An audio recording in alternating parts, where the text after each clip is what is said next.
All right, folks. Today the Lord gave me a scripture that has been so misinterpreted.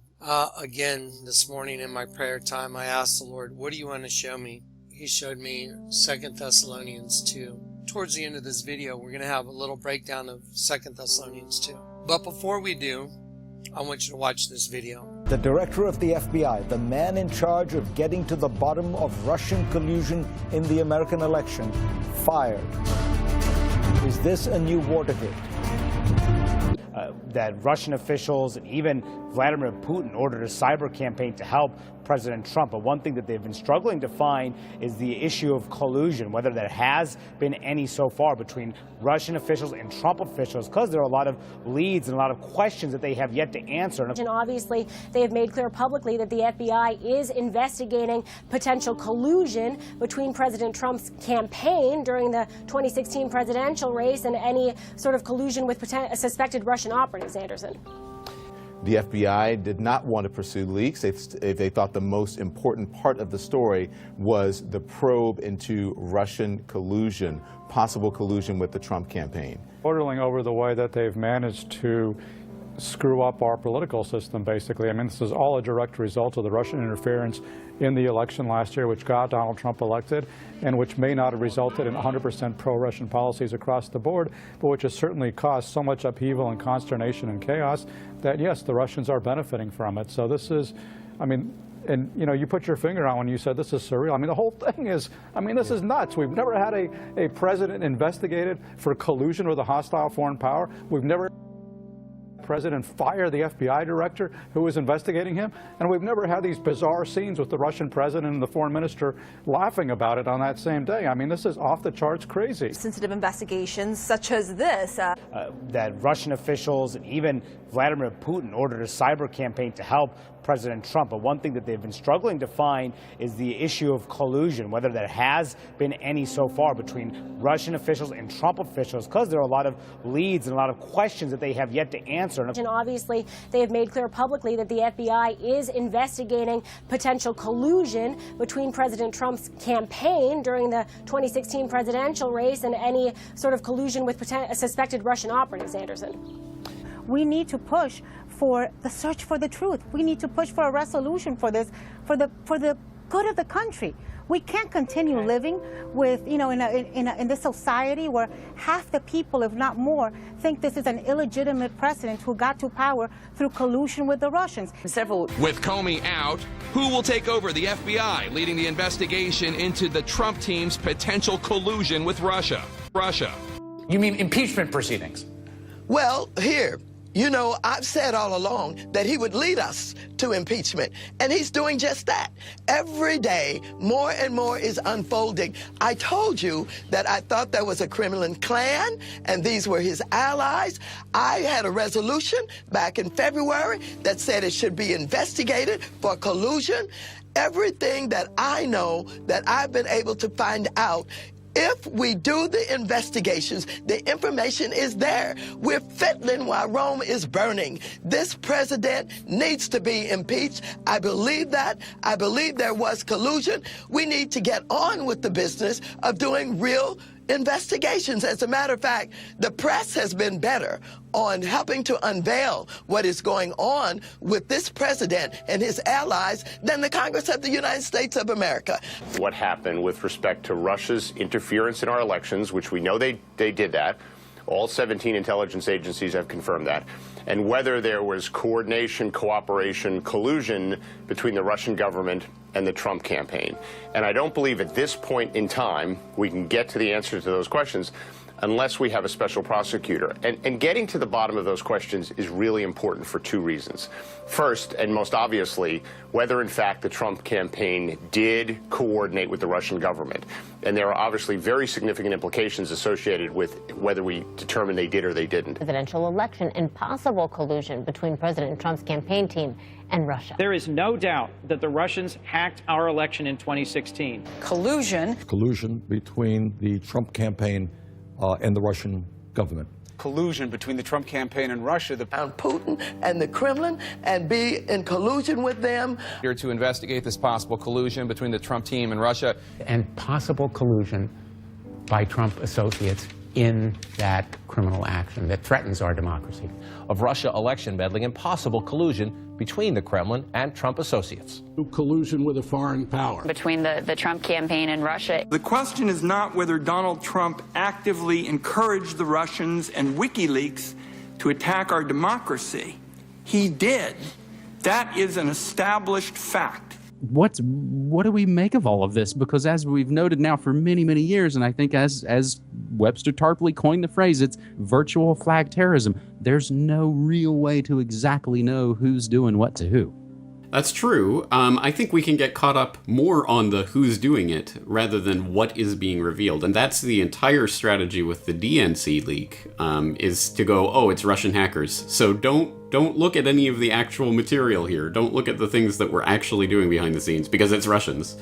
And that's the strategy they're trying. The point here is that it is 100% open and established that people like Soros and groups like the Open Society Foundation are pulling strings and are pushing levers and trying to get you to react with rage, trying to pit you against your neighbor, trying to make you hate, that person down the street, rather than looking at people like the Soroses of the world. The question is, how are you going to respond to that? Are you going to play into that? Are you going to get into the rage cycle of the damn refugees and, Black Lives Matter protesters and those are the enemies? No, the enemies are the ones who are making this happen at the top. Let's start here. Big lie, German, große Lüge, is a propaganda technique. The expression was coined by Adolf Hitler when he dictated his 1925 book, Mein Kampf, about the use of a lie. It is the use of a lie that is so colossal that no one would believe that someone could have the impudence to distort the truth so infamously. It's pretty clear you won't admit that the Russians have engaged in cyber attacks against the United States of America, that you encouraged espionage against our people. Große Lüge. All this was inspired by the principle, which is quite true within itself, that in the big lie there is always a certain force of credibility.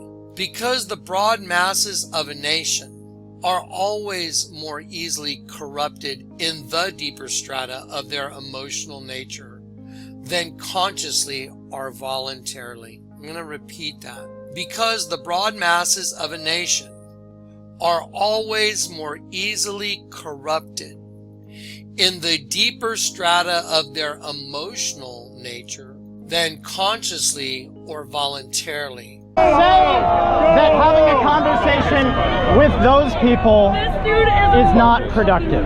Yes, yes. Imagine. Would you please have a conversation with me? Not shouting, not interrupting each other. Please tell me why I should join your political movement.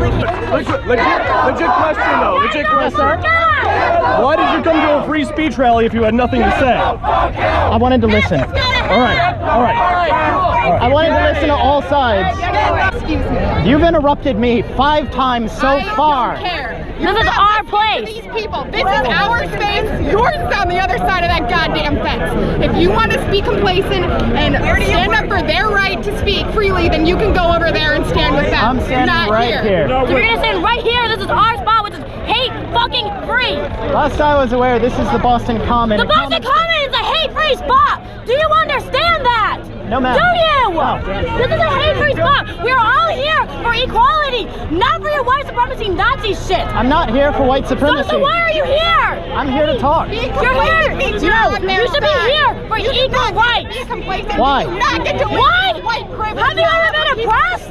Yes, no. ma'am. No. I know. You're a white straight male. Am I correct? Am I correct? You're a white straight male. When have you been oppressed? When? Never. When I was growing up in middle and elementary school. You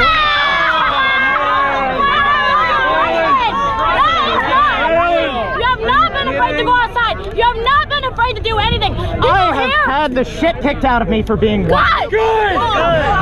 So you advocate violence? Yeah. I got the shit. And thus, in the primitive simplicity of their minds, they more readily fall victims to the big lie than the small lie. Große Lüge.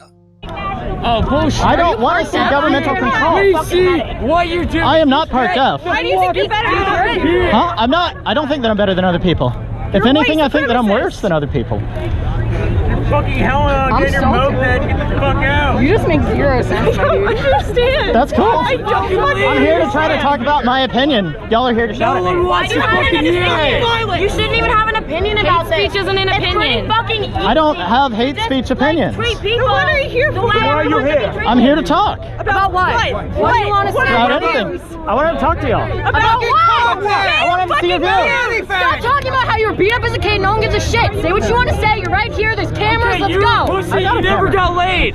We understand that. Get out of here. No one cares that you're pissed at minorities because of that. Nazi fuck. I'm not a Nazi. Are you sure? Yes.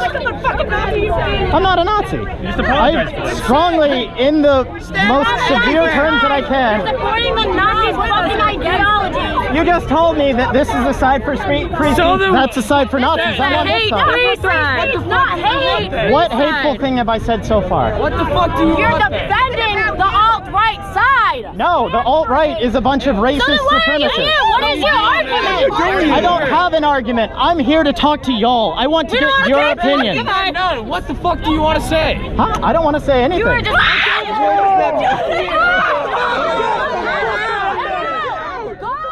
Because the broad masses of a nation are always more easily corrupted in the deeper strata of their emotional nature than consciously or voluntarily. And thus, in the primitive simplicity of their minds, they more readily fall victims to the big lie than the small lie, since they themselves often tell small lies in little matters, but would be ashamed to resort to large-scale falsehoods. So I think that this is such an unprecedented situation. We've never had a foreign government trying to interfere in our election. We have 17 intelligence agencies, civilian and military, who have all concluded that these espionage attacks, these cyber attacks, come from the highest levels of the Kremlin, and they are designed to influence our election.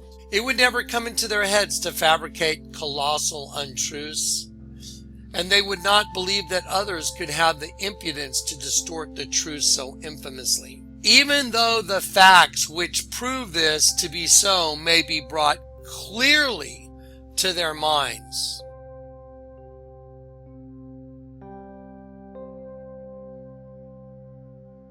Do you think Russia's an issue? I think it's a big issue. Yeah. Where are you seeing the ties and where are you seeing the problems with Trump and Russia? I see that he's giving them information that he shouldn't be. Where do you see that?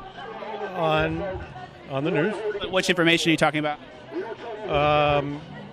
The information that he gave that the... what do we want to impeach Trump for? Corruption, collusion with the enemy. Which enemy?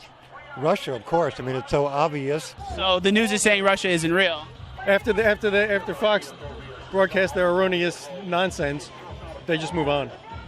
But the story that they were pushing, the Russia story, they said that it pretty much isn't non-existent. No, that's Fox's take on it. That's not the truth. Did you hear about the CNN stuff that came out, though? That was all about how Russia's a made-up story? And then did you hear about the 17 agencies? It was actually only 3. It was all from the Obama administration. They're not working for the government anymore? Yeah, I heard something about it this morning. But basically, Trump is a danger not only to the country, but to the world. It's an interesting turnabout that then now they try and claim, well, it's all just fake news. I think you know that's not true. What did you think of the videos that came out of CNN this week that show that Russia is basically like a rating story and they're kind of pushing that narrative? Well, just because it's a rating story doesn't mean there's not truth to it. You know, Dan Jones called it a nothing burger. It's not a nothing burger. They will still doubt and waver and will continue to think that there are maybe some other explanation. For the last 9 months, all y'all have heard is Trump, Russia, and Russian collusion, and Trump and Russian collusion, Russian interference in the election, Trump and Russia, and Trump is a racist, and Russian interference. And all the while, nobody's looking at the real criminals: Obama, Hillary, Loretta Lynch, James Comey, Susan Rice, all these congressmen, liars, all of them. They've been like a parrot. They keep pushing the same parrot narrative. For the grossly impudent lie always leaves traces behind it, even after it has been nailed down, a fact which is known to all expert liars in this world and to all who conspire together in the art of lying. Adolf Hitler, Mein Kampf, Volume 1, Chapter 10. Thus, according to Hitler, the big lie was a propaganda technique typically used by the Jews, is what he said. The principle is sometimes translated and abbreviated as the pithy saying, make the lie big, make it simple, keep saying it, and eventually they will believe it. His initial response was important too, because it gave fuel to hate groups. We condemn in the strongest possible terms this egregious display of hatred, bigotry, and violence on many sides. On many sides. Failing to specify which groups he was talking about and adding many sides to his condemnation actually sent a signal to the most vile of hate groups. Here's why words matter. This is how one of the most vile, racist, neo-Nazi leaders interpreted President Trump's comments. Here's what he said to his readers. Trump's comments were good. He didn't attack us. He just said the nation should come together. Nothing specific against us. When asked to condemn, he just walked out of the room. Really, really good. God bless him. Now, England is not the only one who is racist and speaking up for Trump. David Duke, the former head of the KKK, also spoke up, trying to align himself with Donald Trump again.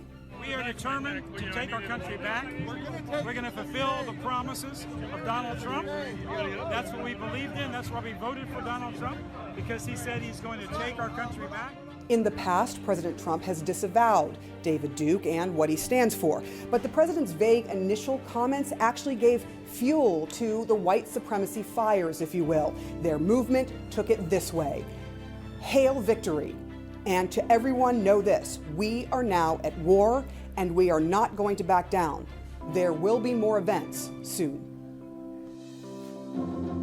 One issue with him, what do you hate about him the most? The fact that it's 2017 and we're having to protest against Nazis. I'm here standing up against racism and the Nazis. The way we dealt with them in World War II. Kill them. There's no other way. Racists go home! Racists go home! Racists go home! Captain America punches Nazis. Indiana Jones punches Nazis. My grandfather went and killed Nazis in Normandy, and he was a f***ing hero. So why is it any f***ing differently now that the Nazis are actually on our f***ing doorsteps? Racists go home! Racists go home! Listen, everyone said, oh yeah, you can't listen to CNN no more. You can't listen to the news anymore because it's all fake. Bull crap. It wasn't fake before, so why is it fake now? The Russia story has kind of died down on those sites. Only because we're on the racism thing now. Yeah, exactly. Make the lie big, make it simple, keep saying it, and eventually they will believe it. The phrase was also used in a report prepared during the war by the United States Office of Strategic Services in describing Hitler's psychological profile. His primary rules were never allow the public to cool off. That means always have a crisis going, always. And always parrot the same thing, Russian collusion. Never admit a fault or a wrong. Can you say Hillary Clinton and Obama, Loretta Lynch, James Comey? Never concede that there may be some good in your enemy. Never leave room for alternatives. Never accept blame. Concentrate on one enemy at a time and blame him for everything that goes wrong. People will believe a big lie sooner than a little one. And if you repeat it frequently enough, people will sooner or later believe it.